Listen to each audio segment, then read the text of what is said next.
Welcome to the 10th episode of the Keep Your Wings podcast. On February 6, 2018, an earthquake struck the coastal city of Hualien. It was a real shock that forced me, once again, to adapt.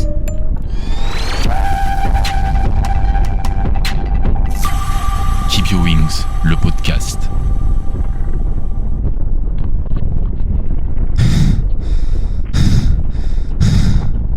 Pupils contracted, face distorted, and breathing heavily.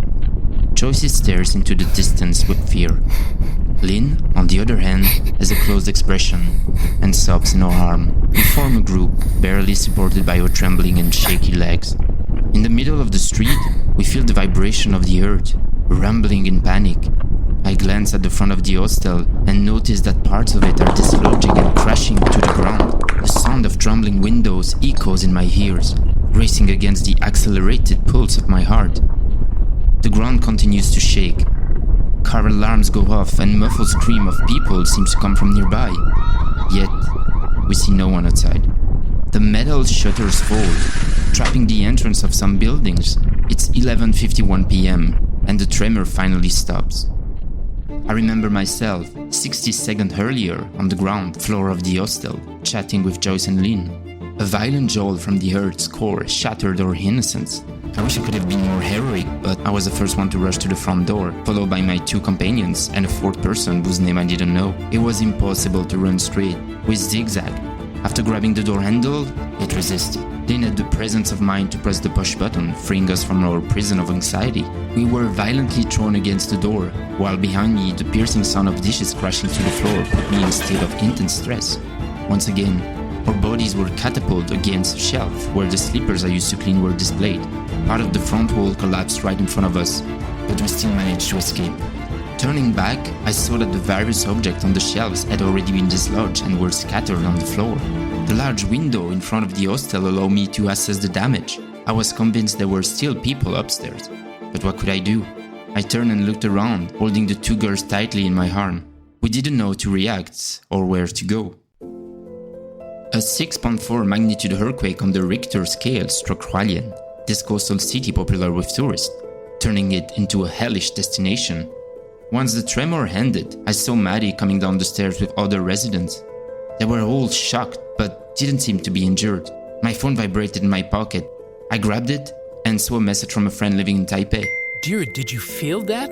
Even he, over 100 kilometers away, had experienced it too. The Taiwanese capital, a basin that absorbs tremor, also shook for 23 seconds with an intensity of level 2. I should have seen this coming. In the days leading up, we had experienced repeated minor tremors. However, I never imagined they would turn out to be so dramatic. Probably due to naivety or a total lack of awareness of a foreign situation. Outside, it's not chaos but disbelief that reigns. Everyone is stunned by what just happened.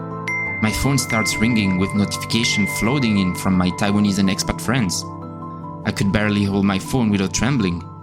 My entire body was still subjected to the vibration, shaking uncontrollably. Nonetheless, I checked several news sites to assess the extent of the damage. The hotel complex I had seen when I arrived, the Yunmen Suite, had partially collapsed. Several people were trapped under the debris. It was likely the iconic image of the earthquake. Reports were already mentioning 2 deaths and 100 injured. As I stood powerless in the face of what had just happened, I saw Maddie and others harming themselves with brooms and dustpan to clear the hostel lobby. I couldn't understand where she found the courage or how she was already able to envision the future. Suddenly, the earth started trembling again. 5.7 magnitude aftershock struck Hualien once more. Maddie and the others quickly exited the building and gathered around us in the street. Frightened residents joined us as a deafening noise once again shook the walls and windows. Stop, damn it, stop, stop! I screamed internally. After the aftershock passed, Maddie, Joyce, Lynn and I decided to head to the 7-Eleven. That famous store opened 24/7. Maddie wanted to buy food and drinks for all the hostel residents. To my surprise, the store was still open. The employees were busy picking up items that had fallen on the floor and securing the shelf to keep them in place. While we were paying, a 5.1 aftershock once again made the ground rumble. My heart was pounding, echoing loudly in my chest.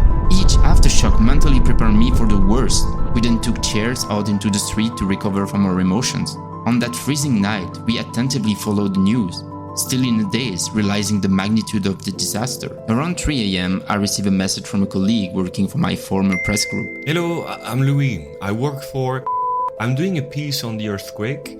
Do you have a number where I can reach you on site? My phone number isn't available, but I can quickly answer a few questions. Okay, great. Regarding the earthquake, where were you located?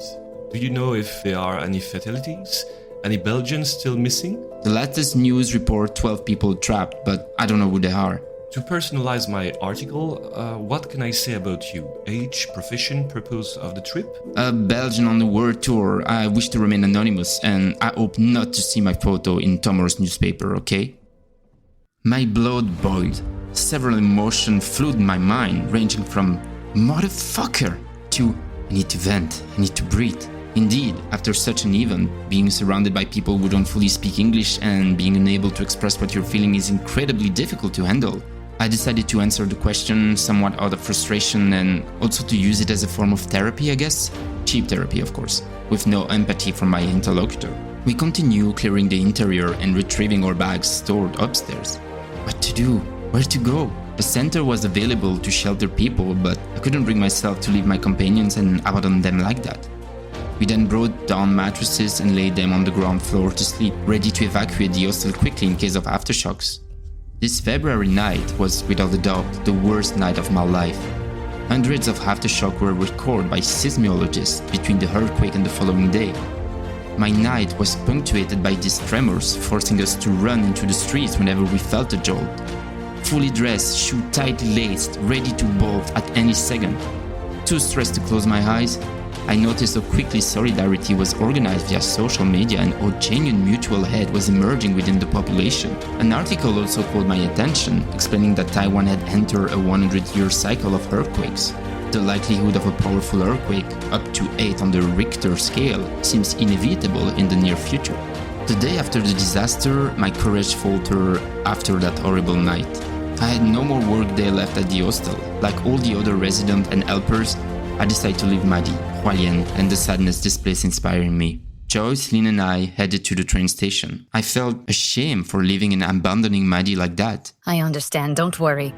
I'm staying because I can't abandon my hostel, my city, and the people here. My two friends were heading north to Taipei, while I was going south to Taidong. We hugged, wishing each other better days. The disaster had brought us even close together.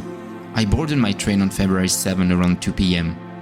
Once I arrived at my hotel, I lay down on the bed. I closed my eyes and felt the earth tremble again. I jumped up, only to realize that this sensation was a post-traumatic shock. The ghost tremor, caused by a disturbance in the brain's balance, occurred after an earthquake. A minor jolt, sitting on the bed, hearing the window vibrate on the bus, someone walking heavily on the floor, can trick the subconscious into thinking the earth is shaking again. I sat down, closing my eyes, feeling trapped in a spiral of imagined shock.